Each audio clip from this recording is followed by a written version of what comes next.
As the old year of 1940 drew to a close, on the eve of 1941, the air raid siren sounded once more across the British Isles. The skies thundered with the roar of Adolf Hitler's Luftwaffe planes. Flying in droves towards London, they were to launch their most savage attack of the aerial war to date, as they continued with the Nazi campaign to crush and shatter British morale.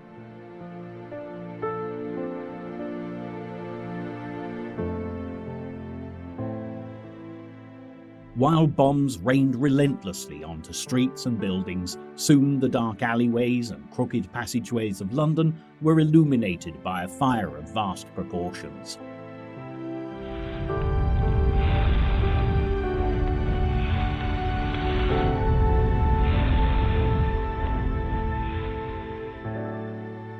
Firefighters battled through the dense smoke-filled air, making desperate attempts to quell the blaze as the city was engulfed in flames. Meanwhile, far below in shelters and in the underground stations, civilians cowered in fear, hoping and praying to survive yet another night of the Blitz. Since the summer of 1940, the people of Britain had suffered months of terrifying air attacks, and while the death toll rose, it was tragically clear that more civilians than soldiers were falling victim to the ravages of war.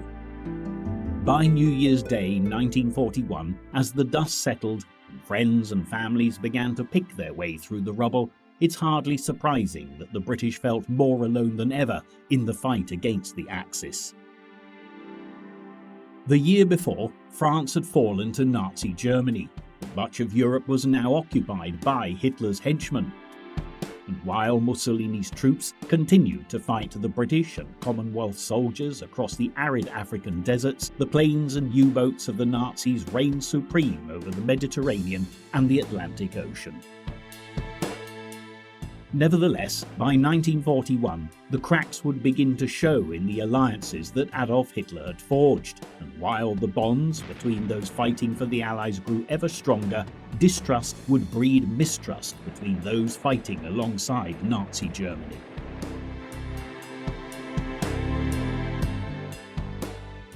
The Soviet Union was becoming ever more powerful, building up its armies and their military machine, while the balance of power between Hitler and the Russian leader Joseph Stalin began to shift.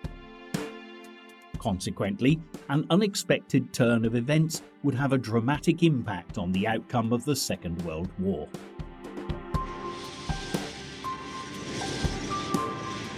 As the story of the conflict continues, on land, in the air and all at sea, we'll follow the action as it unfolds in the prelude to Germany's invasion of the Soviet Union, while across the Atlantic, President Roosevelt finally rallies support for the Allied cause, giving Britain a fighting chance to make an impact on the Nazi onslaught.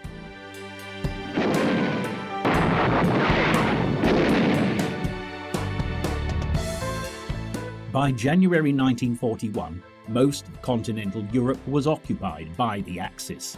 France had fallen to Germany in June 1940, despite all attempts to fight off the Nazi advance, with Holland, Belgium and Luxembourg also absorbed into Hitler's Third Reich.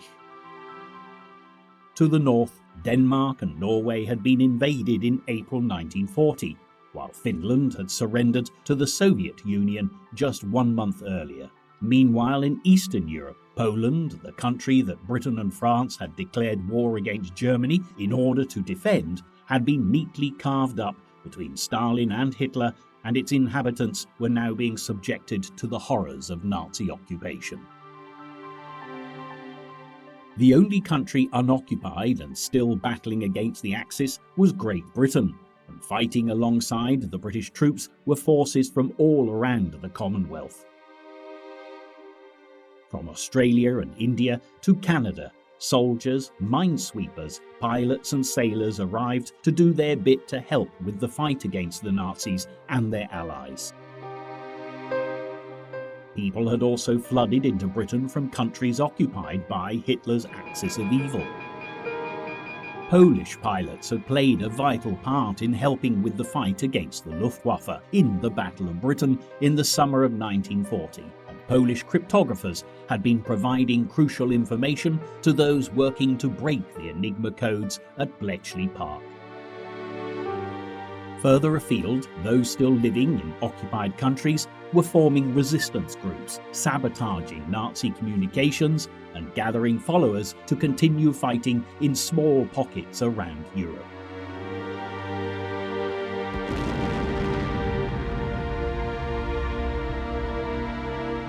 But even with support being mustered around the globe to fight Hitler and his allies, the British Prime Minister was wary that vital supplies and resources were running low. The Battle of Britain had taken its toll, with many planes lost in the fighting, and many air bases and factories had been damaged by the Nazi attacks. There'd also been significant losses of men and precious equipment in the spring of 1940 during the campaign to rescue the BEF and other Allied troops from the French beaches of Dunkirk.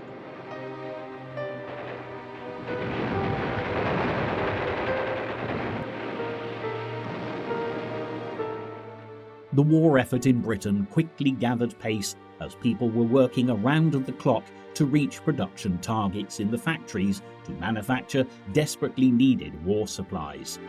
This would be key if there was to be any hope of victory against Nazi Germany, and Winston Churchill now laid all his hopes on aid from America. The British Prime Minister had for some time been forging a strong relationship with the US President, and while the Luftwaffe and the RAF had been battling it out over Britain, Franklin D. Roosevelt had made a symbolic gesture by providing aid to the Allied cause in September 1940. In exchange for territory on British colonies where land or naval bases could be established, American destroyers were transferred to the Royal Navy. Despite America's neutral status, Churchill was delighted, seeing the move as a decidedly unneutral act.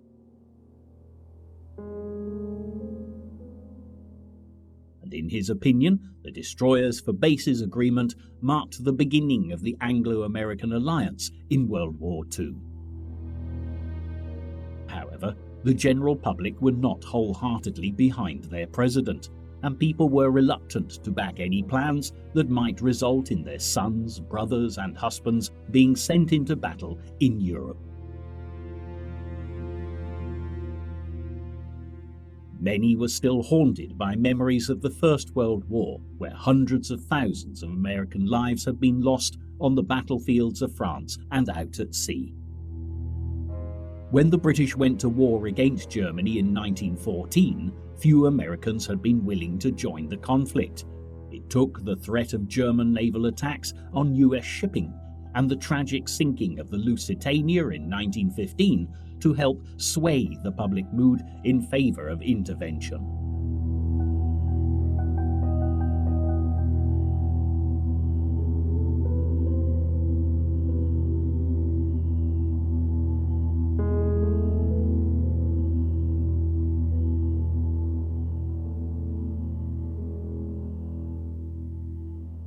Over 2 decades later, Adolf Hitler was all too aware of the danger of drawing America into war, and avoiding the mistakes of his predecessors, he was taking great care not to aggravate the neutral nation. But while almost half the population of America were determined to stay out of the European war, peacetime conscription was already drafting many men into the military, and fears began to grow that their boys would soon be sent overseas. President Roosevelt was swift to assure the Americans that this was not the case, declaring that the people of Europe who are defending themselves do not ask us to do their fighting. They ask us for the implements of war. However, he did warn that if Britain should fall, Hitler's Axis powers, having avowed their determination to dominate the world, would control Europe, Asia, Africa, Australia, and the high seas, leaving all of America living at the point of a gun.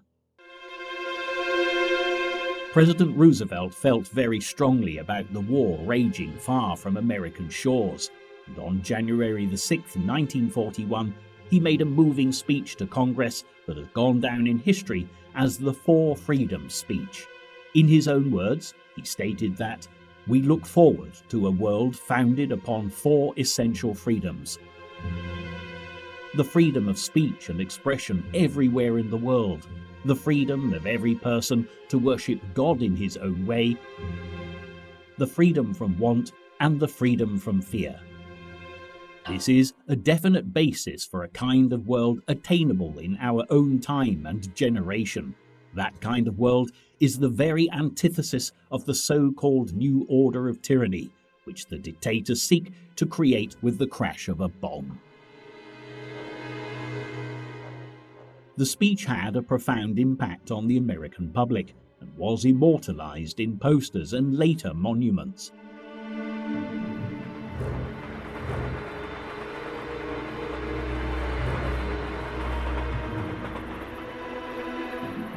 It also helped justify the increase in defensive production. But while many Americans seemed to be warming towards the possibility of entering the war, for the British as they continued to fight alone against Hitler and Mussolini, words were not enough. With bombs continuing to rain down on Britain's cities and ports, and troops now being deployed in Africa, the Prime Minister pleaded with the American President, "Give us the tools and we'll finish the job." Churchill was also too aware that the Allies would need far more than inspiring speeches to help defend British territory from falling into the hands of the Axis. By now, the United Kingdom had reached the stage where it was unable to pay for weapons, and fearing the British would surrender to Hitler, Roosevelt asked Congress for a law that would limit neither the amount nor the kind of aid he could send. It would be called the Lend-Lease Bill, and would authorize Roosevelt to sell, transfer title to, exchange, lease and lend any defense article to any country whose protection the president deemed vital to the defense of the United States.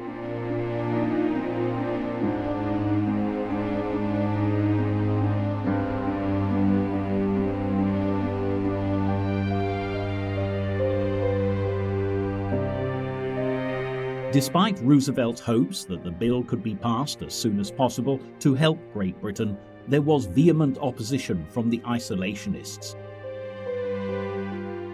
In Chicago, an organization called America First was gaining popularity, and its most famous spokesman, the aviator Charles Lindbergh, was determined that the country should stay out of the war.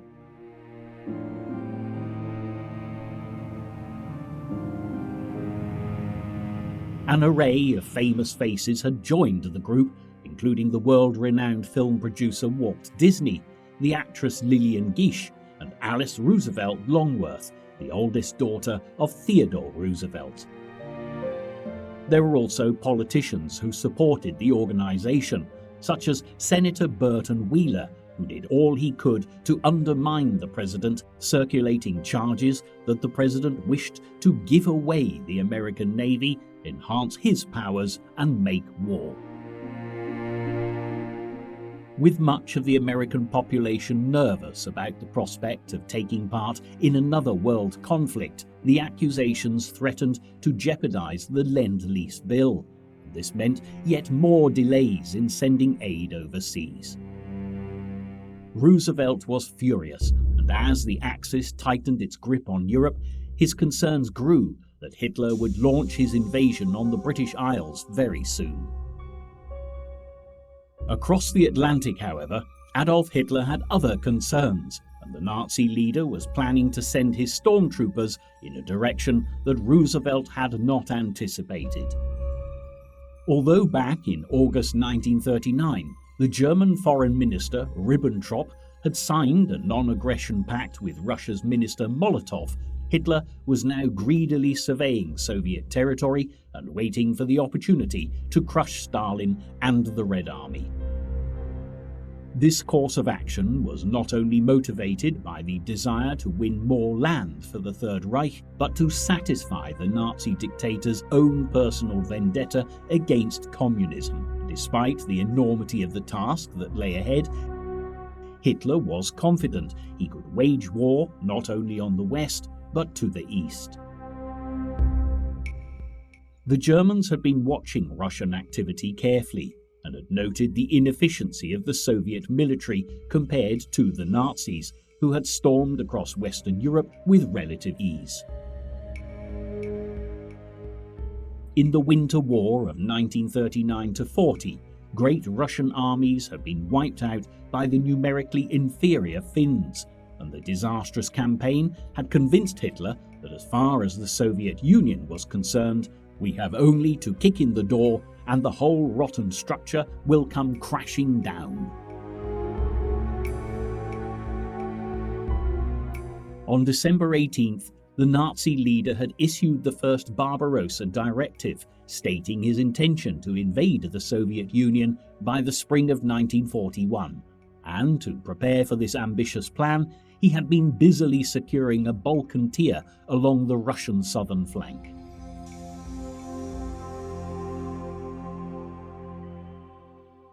Hungary, Romania and Slovakia had all been pressured to sign up to the Axis allegiance, just 2 months after Japan and Italy had signed the Tripartite Pact back in September 1940, and Romania in particular was now a vital player in Hitler's schemes. Historically, Romania had been allied with Britain and had fought on the side of the Entente against Germany during the First World War. The treaty Romania had signed with the Allies in 1916 had been greatly celebrated. But sadly, things did not go according to plan for the Balkan state. Although the Romanian army at this time was relatively large, with around 500,000 soldiers, the men had been barely trained and were led by inexperienced officers.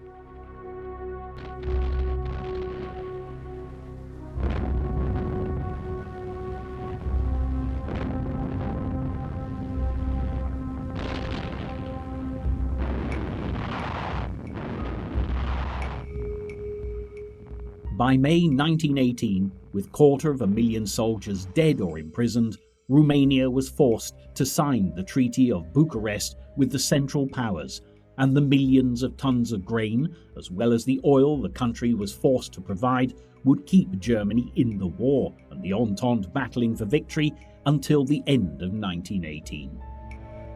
It was Romania's oil that was of special interest to Hitler, as well as the country's great strategic value, position on the southern border of the Soviet Union.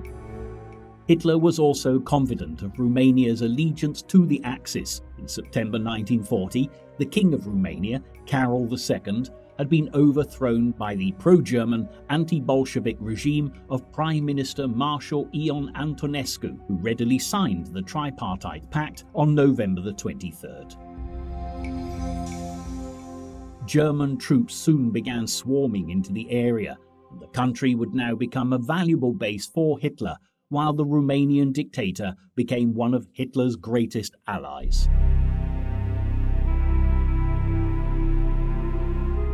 While the Nazis quietly and carefully strengthened their control of the Balkans, the Russian Foreign Minister Molotov was troubled by Germany's failure to uphold its end of the treaty made in 1939.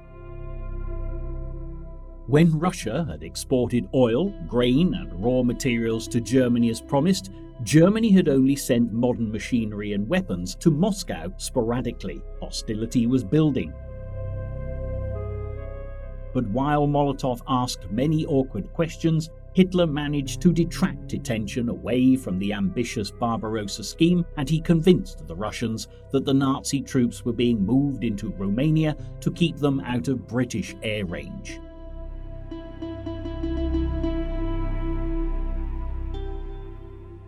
Distracting the Soviet Union would soon appear to be the least of Hitler's worries, however. The activities of his Italian ally Benito Mussolini threatened to undermine the plans for a spring offensive to the east and would eventually delay the attack for several months.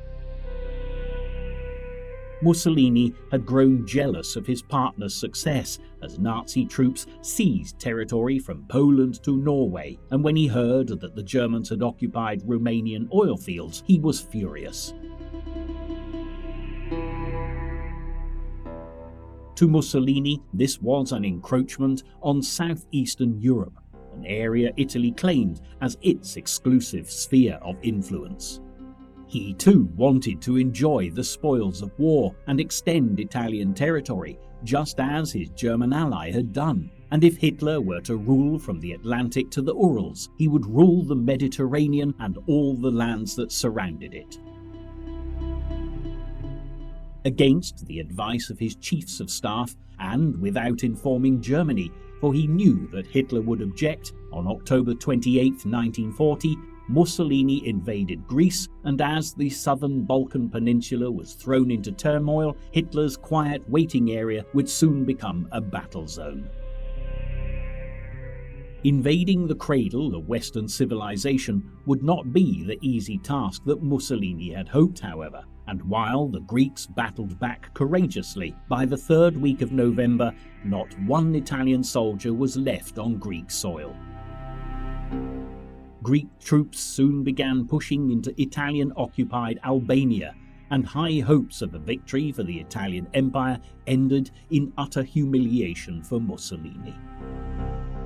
In January 1941, both sides had reached a stalemate, and while there was world admiration for the unyielding fighting spirit of the Greeks, Hitler was growing increasingly concerned that the Allies would come to their aid and move into Balkan territory. Such a move would spell disaster for the careful preparations of the invasion of the Soviet Union, and Hitler was well aware he may soon have to intervene in the disastrous Greek War himself. There were also other concerns to occupy the Axis, as Mussolini's troops were not only struggling in the Balkans, but further afield in Africa. When Italy had declared war on June 10, 1940, against Britain and France, the British position in North Africa seemed hopelessly outmatched. UK Army General Percival Wavell commanded 40,000 Dominion soldiers, caught between 200,000 Italian troops in Libya and 250 to the south in Ethiopia and Somaliland. The Axis hoped that with a successful campaign in North Africa, they could strike north to the oil of the Middle East, cutting off the rich oil fields from the Allies and increasing oil supplies for their own war machine.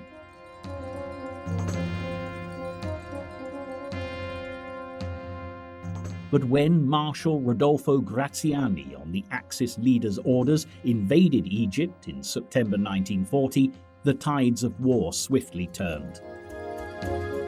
Despite battles on the home front, Churchill had bravely sent troops to defend Egypt, and on December the 9th, 30,000 troops under Army General Richard O'Connor were sent to reclaim Sidi Barrani, 65 miles inside Egypt's border with Libya.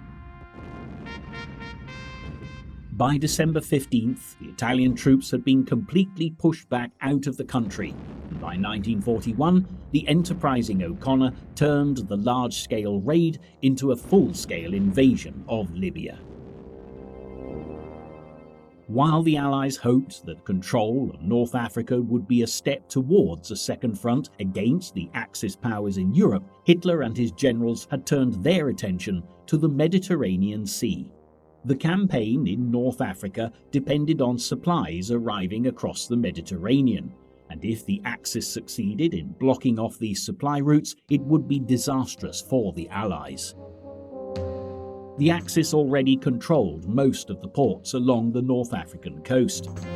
After the fall of France, they'd seized Morocco, Oran in Algeria, Tunis in Tunisia, and as yet the Italians still had control of Tripoli and Benghazi in Libya. All that was left to the Allies was the Suez Canal in Egypt, and the precious islands of Gibraltar and Malta, which were of vital importance in ensuring Allied success. The Axis were well aware of their strategic importance, but Hitler had had many problems wrenching the islands from the Allied grip. He relied on the Spanish dictator Franco to provide the land from where he could launch his attack, and while Franco remained unwilling to take sides in the war, for the time being, Gibraltar remained in British hands. Malta was even more crucial to the North African campaign, as it not only provided a useful stopping post for Allied convoys on their way from Britain, but the island's position between Sicily and North Africa was perfect to make attacks on Axis supply convoys destined for Africa. According to Churchill, Malta was the unsinkable aircraft carrier, and while German U-boats continued to attack British ships crossing the Atlantic Ocean, in the Mediterranean the roles were reversed, as Allied ships and aircraft based on Malta were able to bombard the Italian convoys supplying the army in North Africa. The Axis were well aware of how capturing Malta could influence the North African campaign, and regular bombardments of the island, as well as the growing numbers of submarine wolf packs prowling the seas, soon made Allied convoys to the islands suicide runs. Though naval escorts were sent to accompany the ships, and even submarines attempted to get critical supplies to the island, it was a significant challenge to keep Malta supplied, and when Mussolini requested Germany's help in subduing the target, matters were about to get a lot worse for civilians and military personnel stationed on Malta. In January 1941, Air Marshal Göring had ordered the cream of the Luftwaffe Fliegerkorps to move down from Norway towards Sicily. As well as thousands of Luftwaffe personnel, warplanes arrived by the dozens in daily flights, and by January the 8th, there were 96 bombers on the island within flying distance of Malta, and hundreds more were on the way.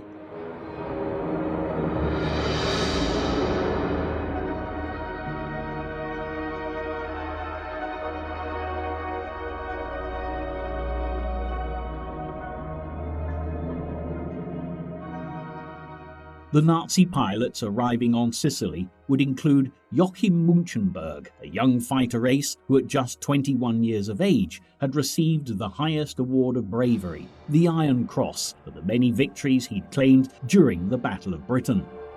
And with so many skilled Luftwaffe pilots gathering to the north, the risk to convoys heading to Malta had increased considerably. In early January, an Allied convoy carrying supplies and weapons from Gibraltar was on its way to Malta and Greece. Alongside it sailed a strong naval force of destroyers and the aircraft carrier Illustrious, an important target for the Axis. The Illustrious was the Royal Navy's lone aircraft carrier in the Mediterranean and had already caused considerable damage to the Italian fleet, launching a devastating attack at the port of Taranto in November 1940. Not surprisingly, the Italians and the Germans were keen to remove it from the field of conflict. Just after noon on January the 10th, German Air Marshal Hermann Göring's Luftwaffe made its Mediterranean debut as 43 Stukas attacked the convoy, diving in synchronized waves from different heights to confuse the ship's anti-aircraft fire.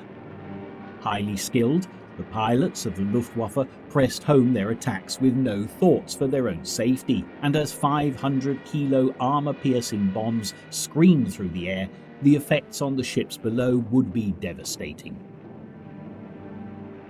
7 direct hits were scored on the Illustrious, and the aircraft carrier, whose flight decks of fulmars and swordfish might have made the difference to which side dominated the Mediterranean, was all but destroyed. Malta was now virtually alone, and would suffer the worst bombardment of any country in the entire war. In fact, more bombs would fall on the tidy island than on London during the entire Blitz.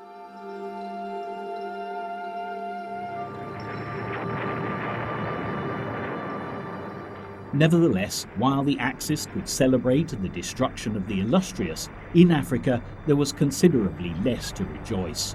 O'Connor was still plunging further into enemy territory, now heading for the port of Tobruk, and the Italians were swiftly losing ground in the north. Meanwhile, in East Africa, there was a British counter-offensive attacking Italian-held Eritrea from the Sudan.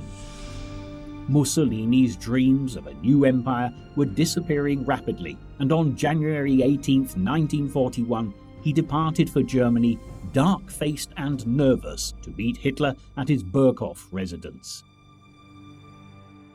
In the beautiful surroundings of the Bavarian Alps, the two dictators had much to discuss, but while Mussolini was visibly concerned over the deteriorating situation in Africa, Adolf Hitler was adamant that the Italians keep fighting and hold their ground. Above all, the Nazi Führer feared that if the Allies defeated the Italian forces in Africa, the British troops would be free to make mischief elsewhere, and Greece, dangerously close to his precious Romanian oil fields, would be their next port of call. Tripoli could not fall, he told Mussolini, and as soon as possible he would send reinforcements from Germany to help defend Libya against O'Connor's advancing troops. But even as the Axis leaders discussed military strategies, British troops were building up forces around Tobruk on the morning of January the 21st, and under cover of darkness, a fierce assault was launched, and soon O'Connor's battalions had breached the line of defence.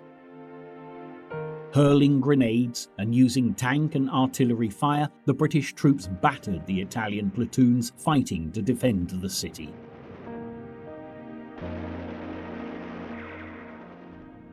Within 24 hours, however, the city had been captured, and despite the insistence of Mussolini that surrender was not to be considered, the Italian troops had no choice but to lay down their arms.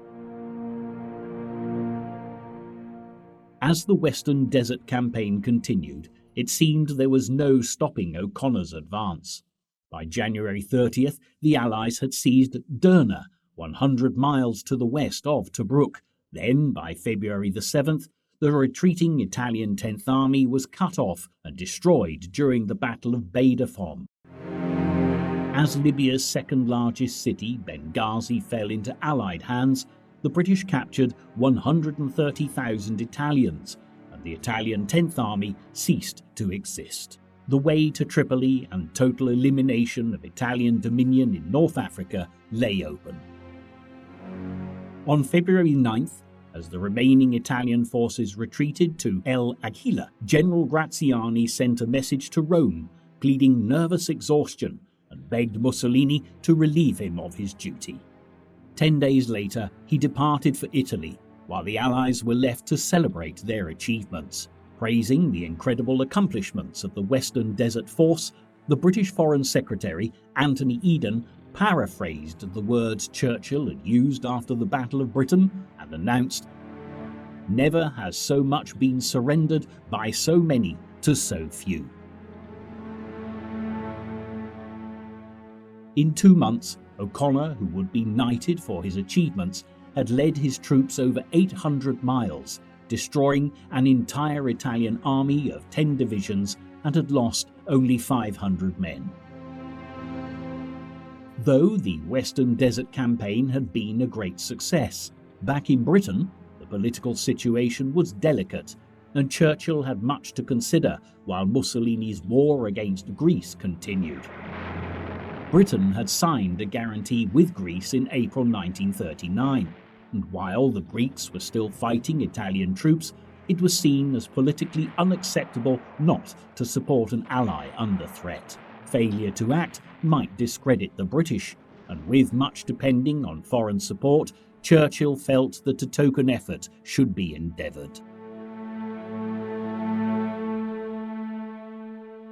He agreed with Wavell, commander of the British troops in the Middle East, to move a significant proportion of O'Connor's 13th Corps from Libya to Greece in the southern Balkan Peninsula. Wavell had been reluctant to prejudice the campaign in North Africa, but with the majority of Graziani's forces captured, he felt it was now safe to transfer some of the men. The decision would have devastating effects on those who were left behind to fight, however.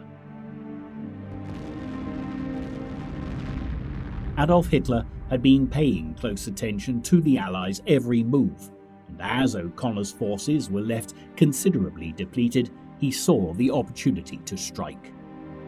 On February 12th, the newly formed German Afrika Corps, fresh and ready for battle, were raced to the African desert to prevent the total collapse of the Italian forces. They had better equipment than Mussolini's army, and even more importantly, they had one of the greatest commanders in Germany to lead them, General Erwin Rommel. Rommel was a highly decorated officer in the First Great War and had already met Allied forces back in 1940 when he made a considerable impact on the success of the Nazi invasion of France.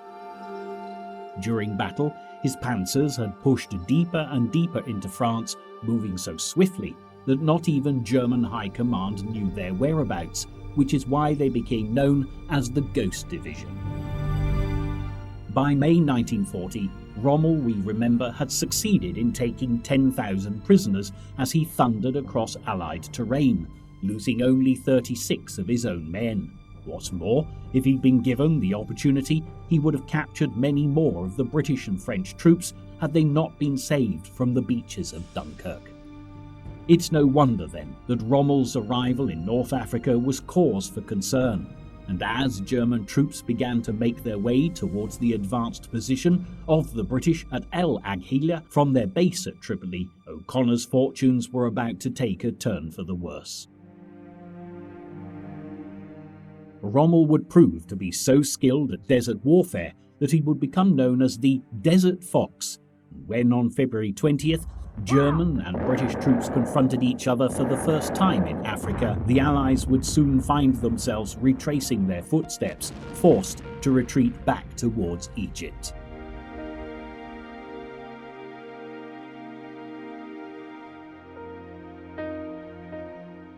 Meanwhile, in the Balkans, Hitler was preparing to protect his precious Romanian oil fields, and with the first British troops deployed for Greece, this was becoming a matter of urgency.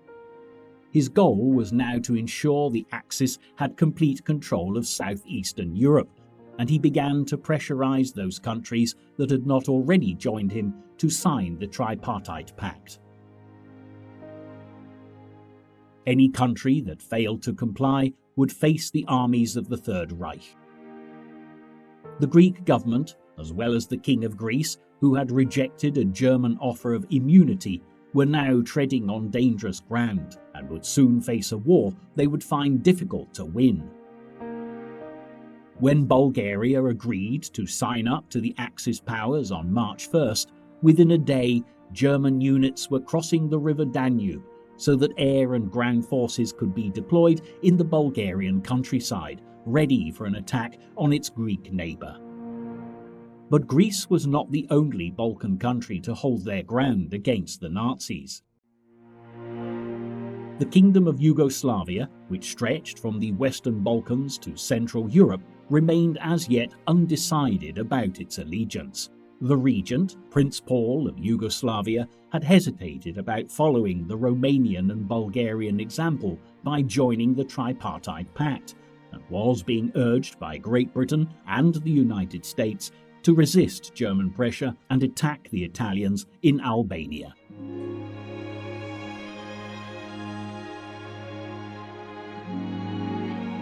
Following the First World War and the Treaty of Versailles, Yugoslavia had been a friend to the French and was an important presence when it came to maintaining peace in the Balkans. After the fall of France in 1940, however, Yugoslavia was alone, surrounded by countries that were part of the Axis powers.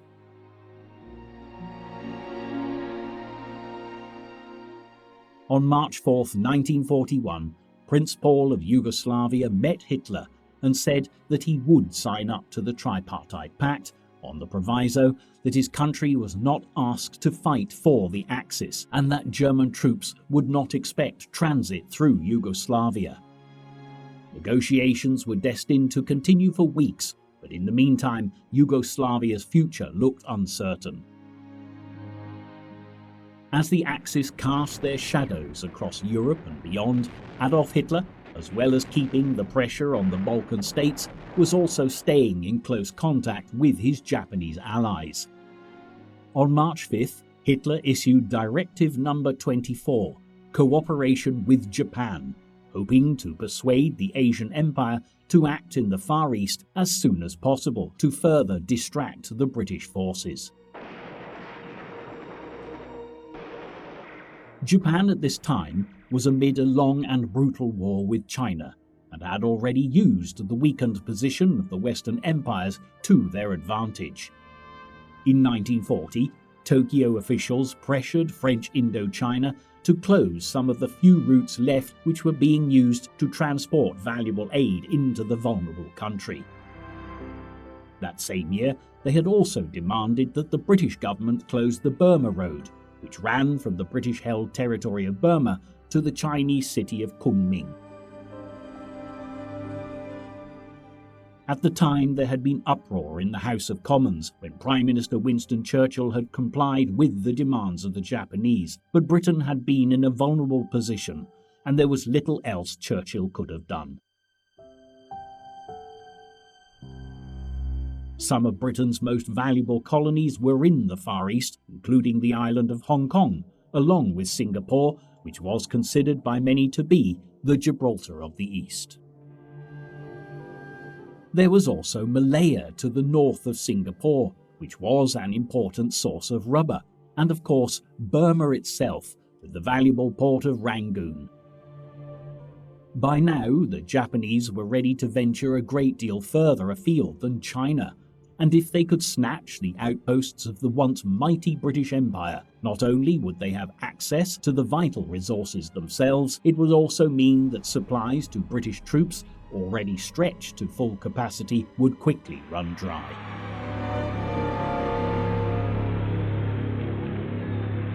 For Winston Churchill, the threat to the Empire was extremely worrying, but there were more immediate concerns far closer to home.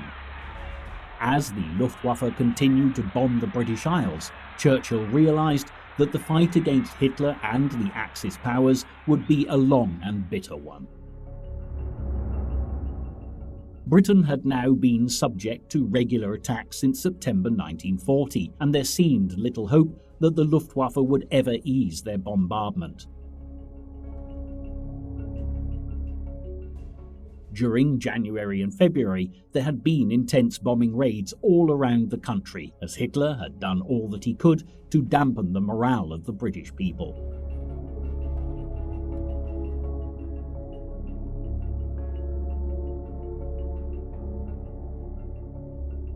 But it would take more than the Blitz to defeat the British.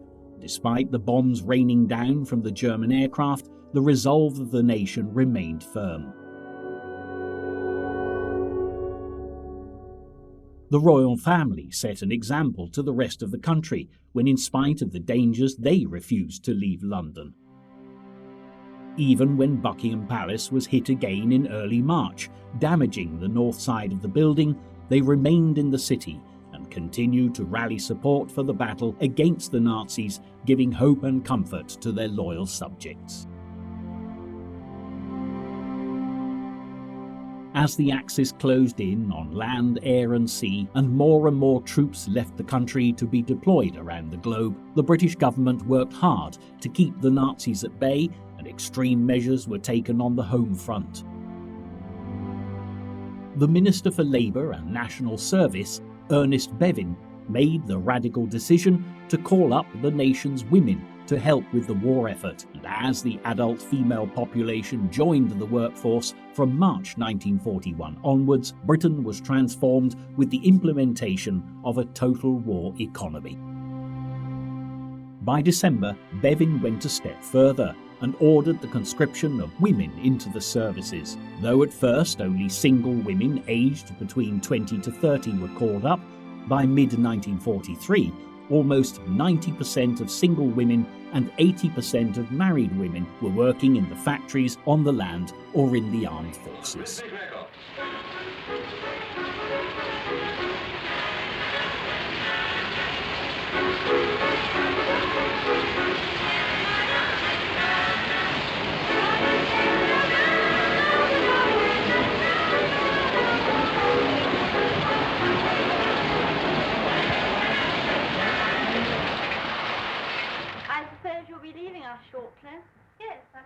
In the 1930s, a woman's place was in the home, while a man's place was to go out to work. But with the onset of war, traditional social roles in Britain would change dramatically. Though many women without families had jobs before the war, by 1941, mothers and single women alike were being called on to occupy what were considered men's jobs. Indeed, their immense contribution to the war effort would play a significant role in Britain's success against the Axis. Uniform that appeals.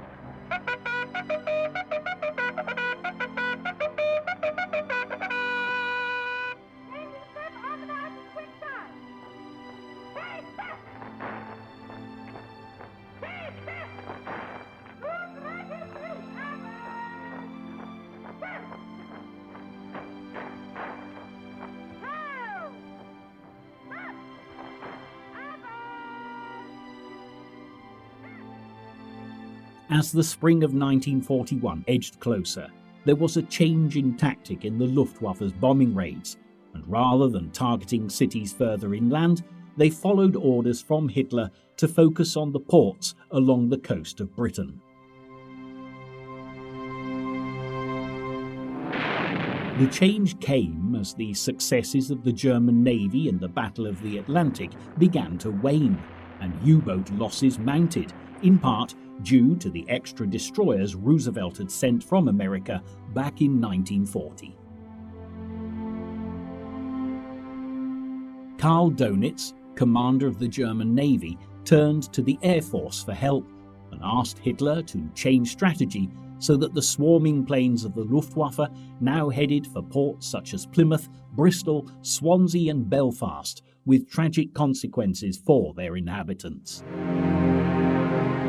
But while more and more people were killed in the Blitz, on March 11, 1941, Churchill was given the news he'd been anxiously waiting for. After months of debate and negotiations, President Roosevelt had finally won over Congress and signed the Lend-Lease Act. This meant that vast quantities of war supplies from the United States would soon begin arriving in Europe, and those who were fighting Nazi Germany were given real hope that the war could be won. Adolf Hitler realized that America's days for neutrality were coming to an end, although the United States had not yet made a declaration of war.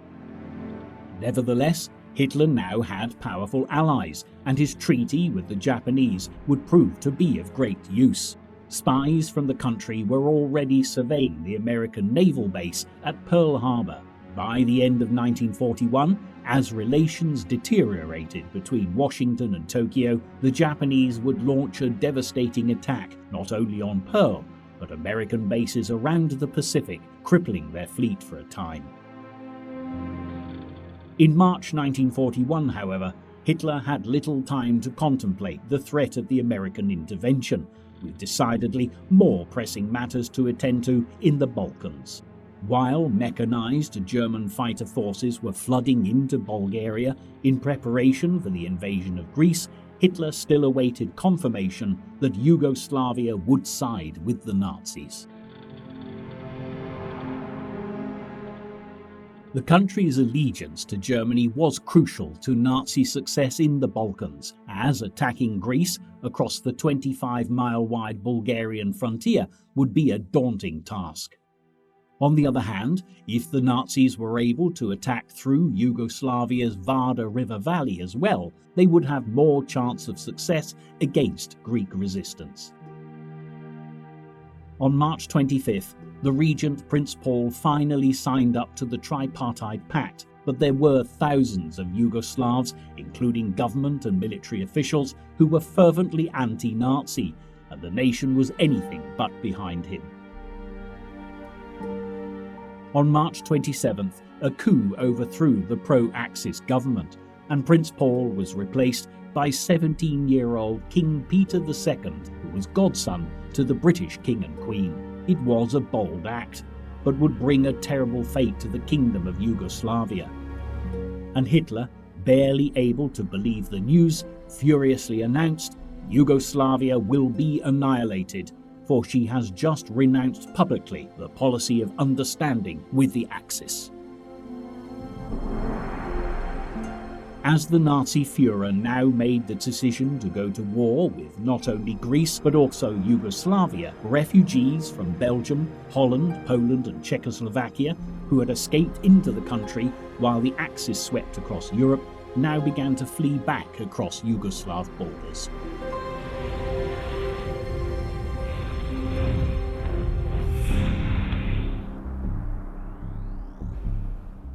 On the dawn of April the 6th, the Kingdom of Yugoslavia's worst fears were realised as the planes of the Luftwaffe were loaded with bombs and set off to begin their intense bombardment of the capital, Belgrade.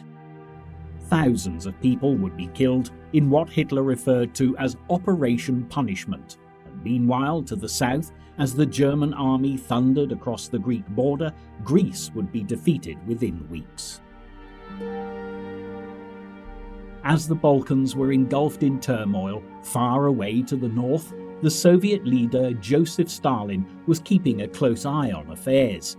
He'd already been informed by foreign diplomats that Adolf Hitler was planning to invade Russia, but could not believe the Nazis would attempt to wage a war on the vast Red Army while still occupied with battles elsewhere. Nevertheless, by early summer of 1941, Hitler's troops would be ready for the war against communism, and the Second World War would be taken in an entirely new direction as allegiances changed and the Soviet Union joined forces with the Allies. For Hitler, the delay caused by the conflict in Greece and Yugoslavia would have dire consequences for Operation Barbarossa, and when the icy winds of the Russian winter took hold, the tides of victory would begin to turn in the Allies' favour at last.